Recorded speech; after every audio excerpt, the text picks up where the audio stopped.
Almost every patient I see has been told they have prostatitis, and almost universally, none of them had it. A vast majority of people I see in my office have been told prostatitis. What do we do for prostatitis? They're prescribed antibiotics. And these guys have been on antibiotics for weeks, months, and in some cases, even years. And guess what?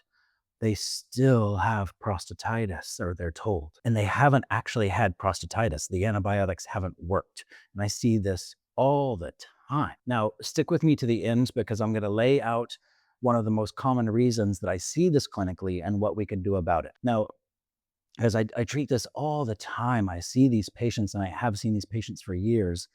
And it's a bit heartbreaking because these guys are going through and they're doing everything they're supposed to do, but they're just not getting any better.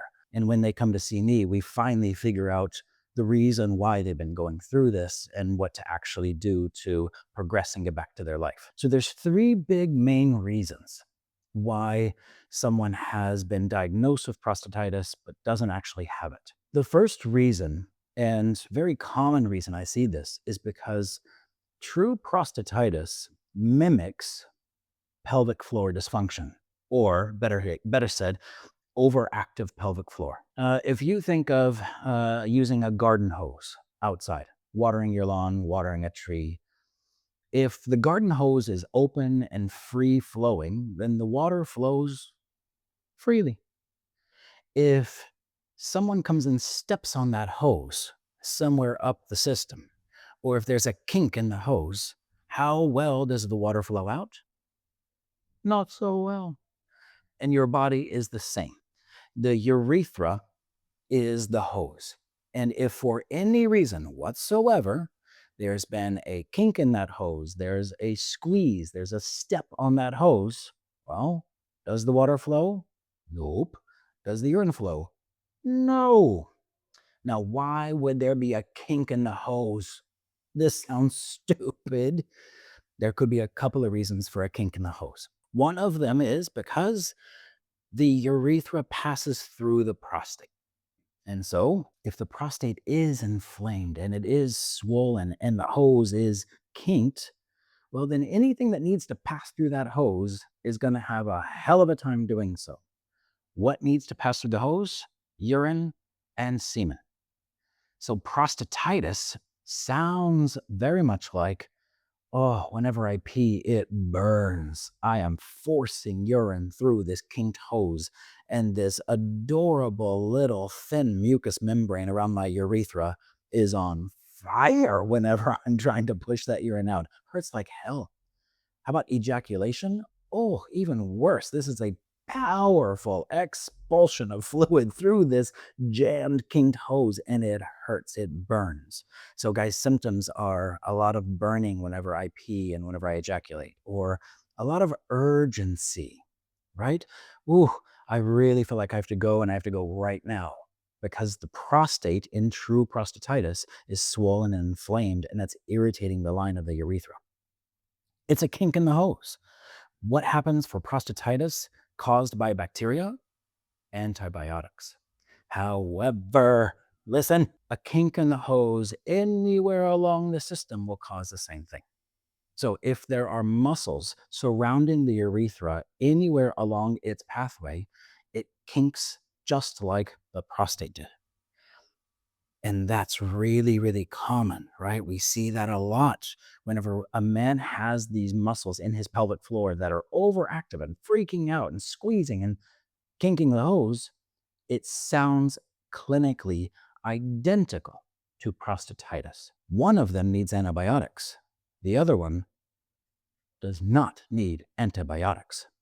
So the first reason I see this a lot is because it's a misdiagnosis, quite simply, and not slinging mud. It's just a misdiagnosis, and it's a reasonable misdiagnosis because overactive pelvic floor in a man sounds identical to prostatitis. The second reason that I see misdiagnosis of prostatitis instead of the actual diagnosis of pelvic floor is because no one ever checked the pelvic floor. Oh my God, it's revolutionary. Like, what if we actually check the whole system? Can you imagine? That's a big reason why these guys You guys perhaps are getting misdiagnosed. No one's looked, no one's checked.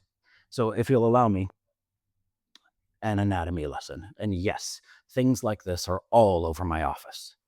And that's just who I am. Feel free to judge. Check this out. Like I had just mentioned, the prostate, right here, this adorable, beautiful little gland. Now, what's immediately above the prostate? Here's that bladder. And so whenever the bladder is full, it has to pass the urine out through, there we go, out through the prostate. And this is whenever it's really swollen in here. There's that kink in the hose. But now check out what's right beneath all of this. Excuse my hands there. All of this, what is all of this made of?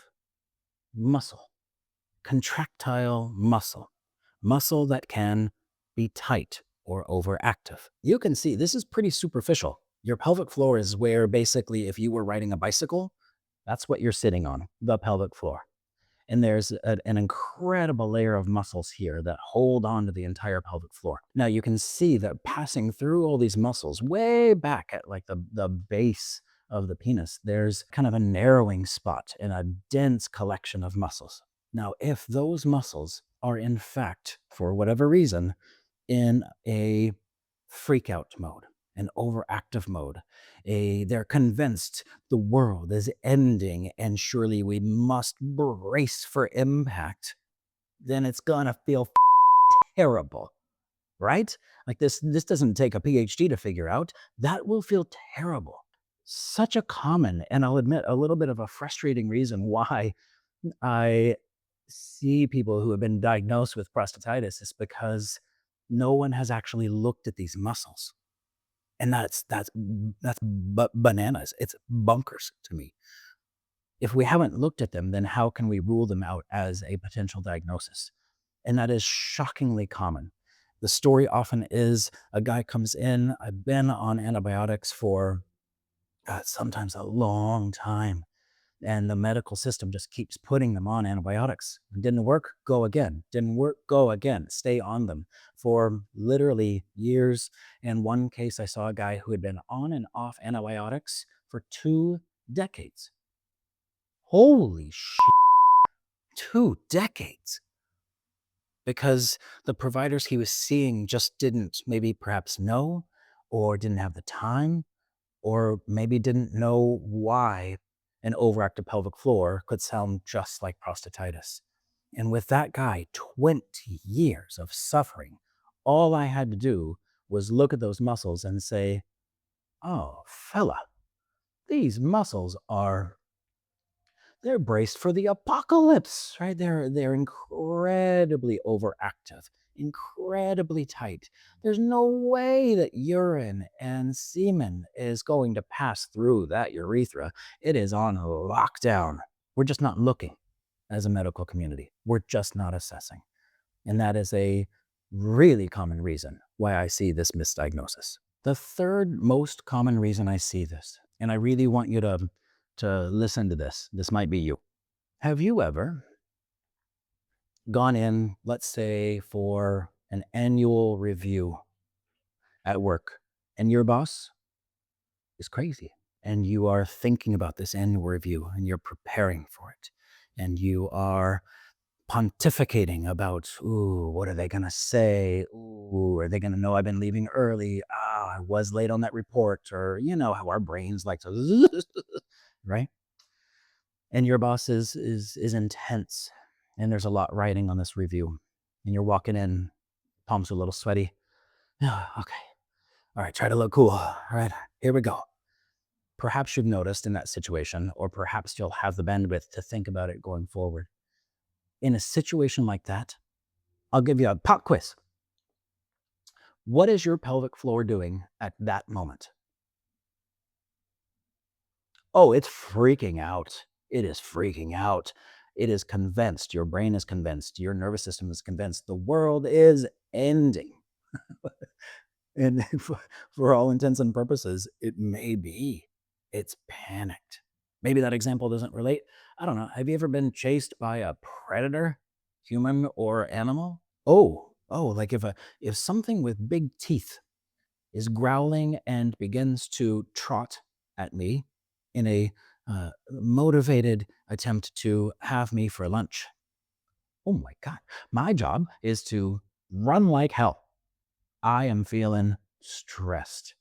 There's a bear that looks hungry and I look delicious. I gotta run.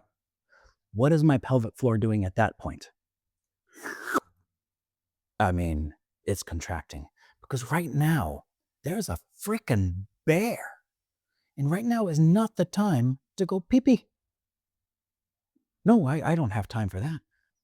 Same as walking into that office with my boss, who's a maniac. Now is not the time for a pee pee. Now is the time for, hold on, everybody. We're bracing for impact. That thing is going to bite you. Run, contract.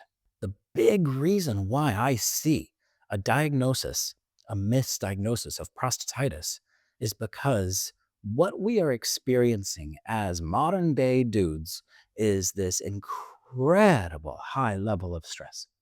And when we are stressed, our body does some cool stuff. It tightens up. Why does it tighten up? Because tight is harder to chew. I'm going to say that again.